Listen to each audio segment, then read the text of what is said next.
Ang zero spread ay hindi nangangahulugang zero cost. Ito ay isang standard lot ng euro-dollar pair. Nananalo ang trade, pataas ng $4. Ang account ay pababa ng 3. $7 na nawala bago pa man gumalaw ang market. Nakakita ka ng broker na nag-aanunsyo ng 0.0 pips. Lumipat ka. 3 buwan na ang lumipas, dumudugo pa rin ang account. Hindi kailanman ang spread ang problema. Lumipat lang ang cost sa lugar na hindi mo tinitingnan. Titingnan natin ang MEXM laban sa XNAS. Isa sa kanila ay talagang mas mura pero para lang sa isang uri ng trader. Ipapakita ko sa iyo kung alin ka. Ito ang eksakto na makukuha mo sa susunod na 8 minuto. Una, ang all-in cost formula sa isang linya. Sasabihin nito kung magkano talaga ang sinisingil ng broker bawat lot.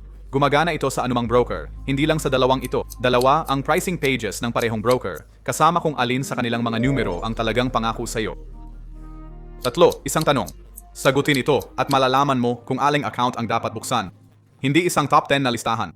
Isang tanong lang. Bago ang lahat, ang parehong links sa ibaba ay affiliate links.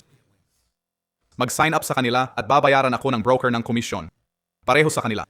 Hindi magbabago ang iyong presyo kahit isang sentimo. At ito ay hindi financial advice. Sa pagitan ng 70 at 90% ng mga retail account ay nawawalan ng pera sa pag-trade. Kasama na ako sa ilang buwan. Kaya paano lang basta makakapagbigay ang broker ng zero spread? Kasi ang spread ang paraan ng pagkita ng broker. Ang agwat ng buy price at sell price ay ang kanilang kita. Kaya kapag tinanggal nila ito, hindi nila tinanggal ang gastos. Inilipat nila ito sa komisyon na sinisingil bawat lot, hiwalay na billed. Narito ang sinasabi ng IC Markets sa sarili nilang page. Spreads mula 0.0 at komisyon sa ilalim nito. Ngayon, narito ang pangalawang bagay. At mas mahalaga ito. Ang 0.0 ay isang pinakamababang halaga, hindi average. Ito ang pinakamababang numero na nakita nila. Hindi ang numerong makukuha mo. Tingnan ang salitang ginamit. Spreads mula, spreads mula, spreads mula. Bawat spread na numero sa video na ito ay pinakamababang halaga. Parehong broker. Tama, ang formula. Ito ang parte na dapat isulat mo. Ang iyong spread times $10 times lot size mo plus ang round turn commission. Yan ang iyong kabuuang gastos. $10 dahil ang isang pip sa isang standard lot ay $1. Ang isang pip sa isang standard lot ay humigit kumulang $10. Narito ang isang bukas na lot at halos hindi gumagalaw ang presyo. Ang account at ang trade ay nagpapakita ng parehong numero bawat segundo. Walang komisyon na lumalabas dito. Spread lang ito at wala nang iba. 2/10 ng pip times $10 ay $10 kada lot. Iyon ang kalahati ng spread. Ngayon ang kalahati ng komisyon. Ang round turn ay nangangahulugang 2 panig, pagbubukas at pagsasara. Karamihan sa mga broker ay nagsisingil ng isang panig lang dahil hindi gaanong nakakatakot. Nakita ko ang mga market na may raw spread na $3.50 kada panig at sila mismo ang nag-iimprenta ng round turn. $7 bawat lot. $7 bawat standard lot pataas at pababa bago pa gumalaw ang market. Tandaan ang numerong iyon dahil may setting sa loob ng IC Markets na nagbabawas nito ng mahigit kalahati. Parehong broker, parehong spread. Halos walang gumagalaw dito. Ang dalawang broker ay nakalink sa ibaba kung gusto mong suriin ang aking mga numero habang nagsasalita ako. Mas gusto ko na gawin mo yon. Walang dapat pagtiwalaan ng basta-basta dito. Lahat ay nasa kanilang sariling mga pahina. IC Markets muna. IC Markets raw spread. Spread mula sa $0. $7 bawat round turn. Ang kanilang mga server ay nasa New York. Nasa parehong talahanayan iyon. Ganoon din ito. Minimum na deposito sa raw spread, $0. Maaari mo itong buksan ng walang pera. Tandaan iyon sa loob ng 4 na minuto. Ngayon, ang setting na iyon. 2 kolumna sa kaliwa ng parehong pahina ay ang raw prop. $1.50 bawat panig. $3 round turn ang nakalimbag. Parehong platform. Parehong zero spread. Parehong New York server. Mas mababa sa kalahati ang gastos sa pagpili ng ibang account sa pag-sign up. At ngayon ang susi. Dahil palaging may susi. Kailangan ng $5,000 sa account para sa raw prop. Ang murang pintuan ay totoo ngunit nasa likod ng pader. At tingnan kung alin ang may badge na popular sa kanilang pahina. Ang $7 na iyon. Kaya hindi murang option ang IC Markets. Ito ay ang matibay na option. At babayaran mo iyon. Lahat ng numero na ibinigay ko ay mula sa isang pahina. Kaya narito na ito sa sarili ko na pera. IC Markets raw spread. Isang standard lot ng euro-dollar pair. Pumabor sa akin ang merkado. Tingnan ang posisyon. Taas ng $4. Ngayon tingnan ang account. Baba ng $3. $4 plus $3, $7. Eksaktong round turn na nakalimbag sa kanilang pahina. Hindi naman masama ang fill na yon. Hindi iyon slippage. Iyon ang presyo na gumagana ng eksakto. Na nagdadala sa atin sa XNIS. XNIS 0 spreads mula 0.0 sa top 30 instruments. Yun lang ang buong kwento ng account na ito. Listahan lang iyon, hindi ang buong platform. Mag-trade ka sa labas nito at hindi na applicable sa iyo ang headline. Ang gastos ay nasa commission at nagbabago ito depende sa instrument. Ang sarili nilang page ay nagsasabing mula 5 cents bawat side per lot. Mula, narinig mo na naman ang salitang yan.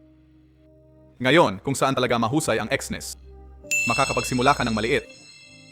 Ang kanilang standard account ay bumubukas sa $10 na walang commission. May cent account din para makapag-trade ka ng microlots. Babayaran nila ang withdrawal fees mo at karamihan ay walang overnight swap. At ngayon ang tapat na bahagi. Bawat raw account na ibinebenta nila ay nangangailangan ng $1,000. Zero raw at pro. Lahat ng tatlo, $1,000. Ang IC Markets raw spread ay nagsisimula sa wala. Naaalala mo bang sinabi ko na i-hold iyon? At ang kanilang maximum leverage ay walang limit. Ang IC Markets ay nagkakap sa iyo ng 1 sa $1,000. Ang XNIS ay hindi ka kinakap. Hindi yan feature. Loaded gun yan. At ang 0.0 ulit ay listahan. Kaya magkatabi. Parehong broker, parehong page, parehong tatlong tanong. Ang spread, presyo ng pasok at ang komisyon. Isi-screenshot to. Tanging table sa video na mahalaga. Tingnan mo kung ano talaga sinasabi. Tingnan spread at commission columns. 3 sa 4 nakalagay from. Isang numero, hindi. $7 round turn, fixed, pangako. Ang siguradong babayaran mo. Yan ang trick ng zero spread account. Ang ina-advertise nila, yun ang baka ibigay. Ang hindi nila ina-advertise, yun ang tunay. Kaya ang deciding factor, hindi table, ikaw. Pero muna, may hindi nyo magugustuhan. Kung mas mababa sa 5 standard lots kada buwan, wag mag-switch. Wag sa XNIS 0, wag sa IC Markets raw, wala sa dalawa. Sa volume na yan, mas mahal ang commission kaysa mas malawak na spread. Magbabayad ka para sa feature na hindi mo naman magagamit. Ang commission-free account sa $10 ang tamang sagot para sa'yo. Mas gugustuhin kong sabihin iyon at mawala ang sign-up. Kaysa buksan mo ang account, magbayad ng mas mahal at sisihin ang iyong strategy. Kaya kung ikaw yon, wala sa dalawang link sa ibaba ang para sa iyo ngayon. Bumalik ka kapag nagbago na ang iyong volume. Isa pa, dahil makikita mo ito sa lahat ng dako. Nag-a-advertise ang ibang channels ng 90% rebates, ang akin ay 20%. Ito mismo ang ibig sabihin ng akin sa sarili kong dashboard. 20% ng commission na binabayad sa akin ng XNIS sa iyong mga trades. Babalik ito sa iyong account, automatiko, araw-araw, walang threshold. Walang form, walang kausapin, walang i-claim. Kaya huwag ikumpara ang porsyento, ikumpara ang mekanismo. Automatiko ba ito? May threshold ba? Gaano kadalas magbayad? Kung ang 990 ng iba ay sumasagot ng ganoon sa 3, kunin mo. Seryoso ako dyan. Isang tanong lang, iyon na.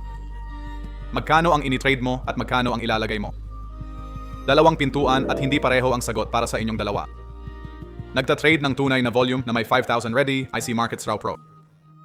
$3 kada lot. Dati ang mas murang account ay nangangailangan ng 100,000. At magiging tapat ako sa inyo tungkol doon. Kumikita ako ng mas kaunti kapag naroon kayo at walang rebate para sa inyo. Wala talagang babalik. Inire-recommenda ko pa rin ito. Kasi para sa trader na yon, tamang account iyon. Trading volume, pero magsisimula ng mas maliit kaysa doon, XNIS. Sa sign-up form, may kahon na may markang partner code. I-type ang FC219C2. 20% ng binabayad ng XNIS sa akin mula sa inyong trades ay babalik sa inyo. Automatiko, araw-araw, walang kailangang i-claim. At ito ang bahaging talagang mahalaga. Ang kahon na iyon ay nasa registration form lang. Buksan ang account nang wala ito at hindi na ito maidadagdag pagkatapos. Hindi ng support, hindi ko kailanman. Kaya kung gagawin ninyo ito, gawin sa sign-up page. Hindi pagkatapos.